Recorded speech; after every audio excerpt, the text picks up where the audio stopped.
piece number 7, and it is actually marked on here, but you can see the runner, and it's slightly different. That's 3rd, and this is explained, but you can see it's next to there, but it lines up properly, as you can see, and it's a bit confusing in the instructions because it looks like there's 2 pieces. This is actually just a single piece, and these are the step previously, so that's piece number 7.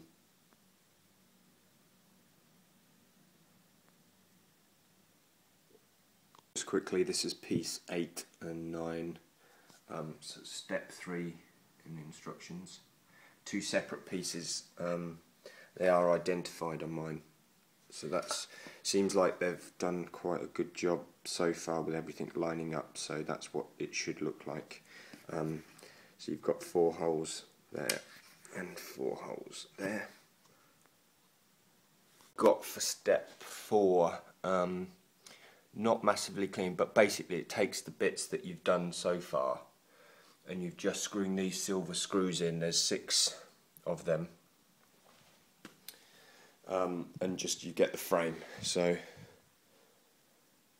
that's the way round that I've got mine so far. Let's see how that goes.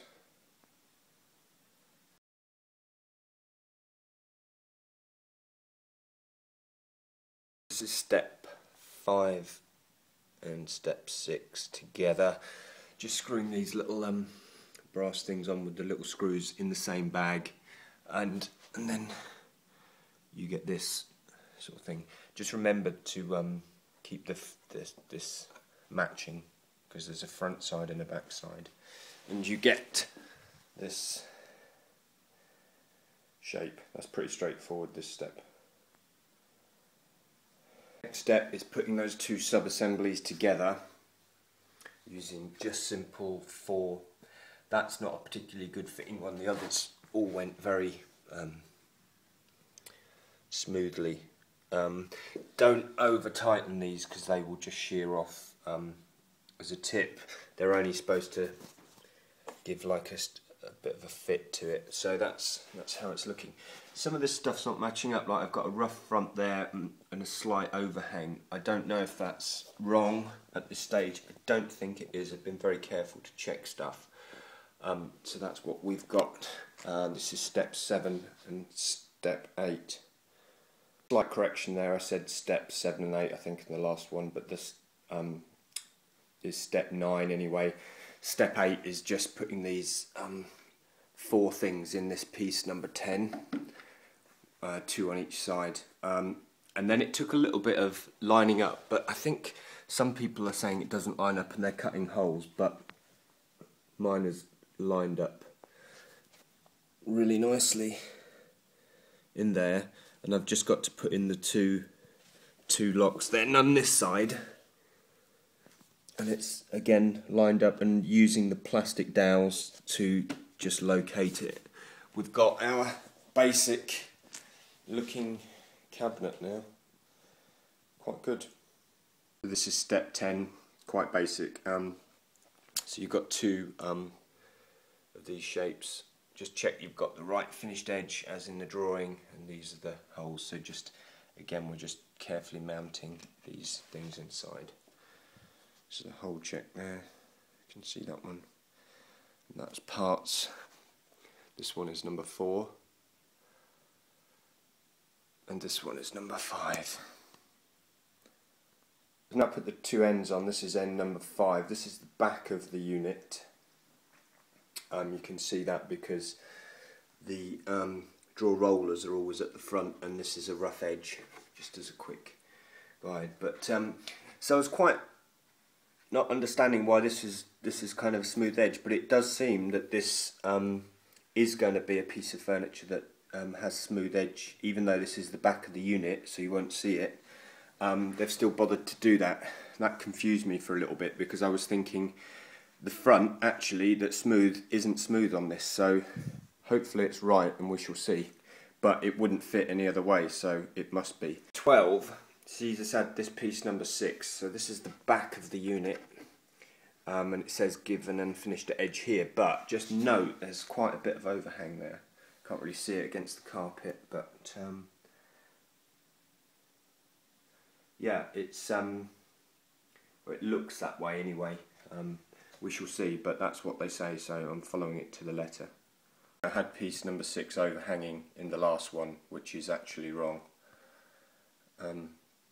We've got to put this board on. I'm going to put it on with the oak facing inside, so I'm not sure if that's best, but I think you might at some point see all the way through. But if it's a hidden face, then I'll put the oak to the back, because on the back it's a little bit chipboardy.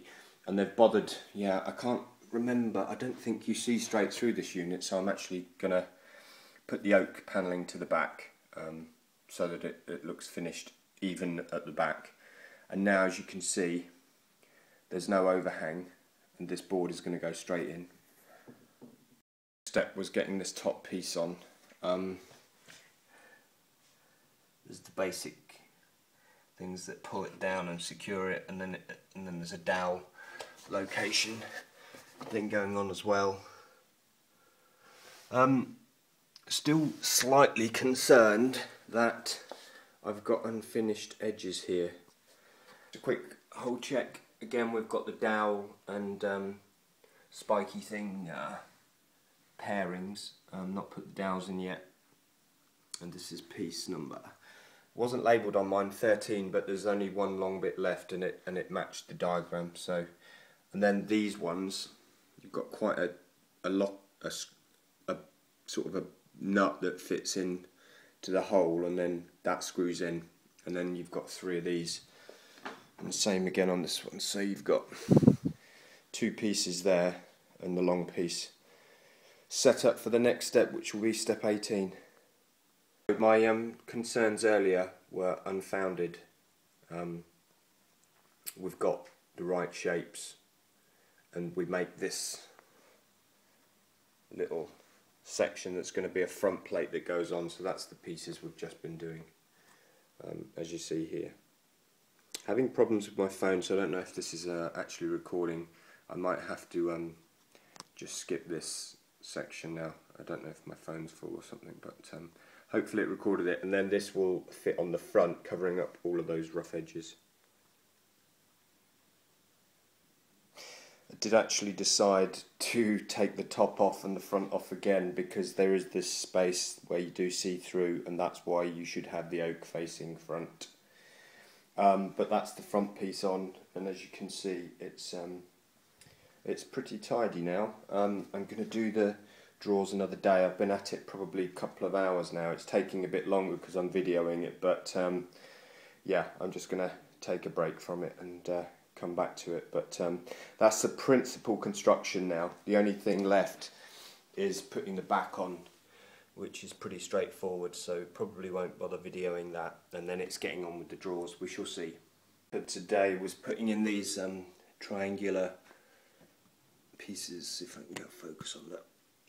The screws look quite long. Be very careful that you use the right screws. They go at an angle, but as you can imagine, if you get a screw that's too long, it's just going to come out the other side and really ruin your lovely luxury looking AV unit, which is not what you want. So that's me done for today. Hope it was helpful. So I wasn't going to show you much of the drawers because they are pretty straightforward going together. Same sort of thing, you get the plastic dowels. 2 screws just go into the ends. It's all straightforward. Here's the finished one, and I think that might be interesting because it's quite shallow, so that's why I'm showing that finished one. I'm going to actually install some dampers in here so that when you push them shut, they will go to a slow closing mechanism they call it. But yeah, so I've just got to put the runners on now. These have been really quick to construct, about 10 minutes to this stage, so yeah, the runners probably another 10 minutes, and then I'm done. I shall take some nice pictures of it, but here it is so far, so you can see it. The light's not so good now, but I did decide to get the video and the stuff done, so yeah, cool. hope you found this video helpful, and I would certainly recommend it actually. Yeah, I took a long time to decide style wise. I wanted something a bit warmer in this kind of white floored, light coloured room, so I think it's going to work well. Just a note, screwing the rails on, there were no holes to line up to, so it's a matter of driving in the self-tappers yourself, which is quite easy. I use my feet to really tuck this right up into the corner, so there's no gap at all, and you might, if you've got somebody to help you hold it while you do it, or get a nice snug fit and get those self-tappers home into the MDF, which looks nice, looks more like chipboard. I don't know what's the difference there, but yeah, and the other thing I wanted to show is how snug they actually fit and line up, because it's part of this kind of feature, I think, that they do line up. So if anyone's worried about the quality and the snugness of this and how well it's actually made, I think this is showing it quite well. So yeah, very pleased, exceptionally pleased actually, surprisingly pleased. It's not often people make things so well. I think maybe this is some of the reviews I've read about how hard it was to build and inaccurate in places. I can imagine maybe they've evolved it and changed it and got everything was spot on. So I've just got to tack on the back a couple of screws that, like I did for the back of the other thing, but it's all done. Yay! I'm very happy. Please share this link around and please comment if it helped you out. It helps me to know that it's helping somebody else, and hopefully I will get some good pictures up when I've got everything in situ, and yeah, cool. Alright, have a good day. Okay, so I've just put in these little triangle things again, and that's what I put into the actual back of this, the main unit here as well. So yeah, I think it's really important to put these in because it stiffens up the whole assembly. So yeah, just one flaw in that plan was this screw head, so I'm short a screw and there were no spares. Look at that. So yeah, alright, have a good day guys, bye.